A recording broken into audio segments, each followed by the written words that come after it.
मुझे लगा था कि आर्यन अब बच्चा ही है, लेकिन उस रात मेरी आंखें खुली की खुली रह गई। ये मेरा मायका रायबरेली में है। एक सुबह माँ का फोन आया।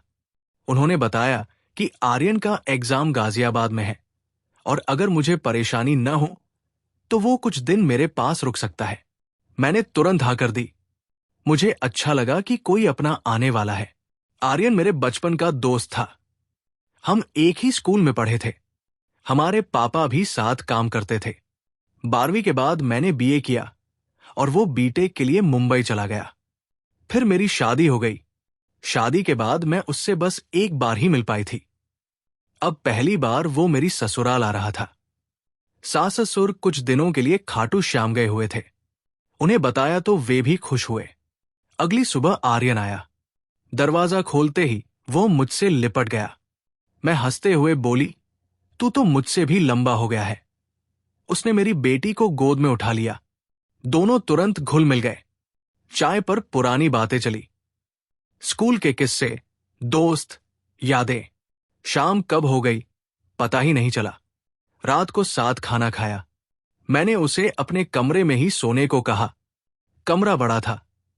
बिस्तर पर एक तरफ मैं, दूसरी तरफ आर्यन और बीच में मेरी बेटी। बेटी के सो जाने के बाद हम फिर बातें करने लगे। कुछ देर में लाइट बंद कर दी। नाइट लैंप की हल्की रोशनी थी। आर्यन सोता हुआ अलग ही लग रहा था।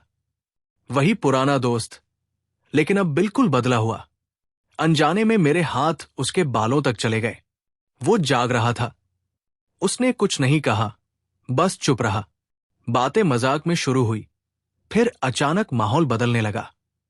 बचपन की दोस्ती और आज की नजदीकी के बीच की दूरी खत्म होती चली गई। मुझे एहसास हुआ कि आर्यन अब वही बच्चा नहीं रहा।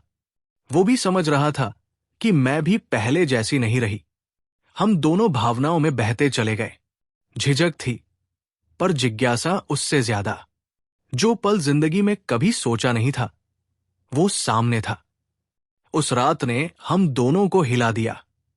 अगले 4 दिन आर्यन मेरे घर पर रहा। उन 4 दिनों में हमने बहुत कुछ महसूस किया, समझा और जिया। ये एक ऐसा अनुभव था जिसे शब्दों में बांधना आसान नहीं।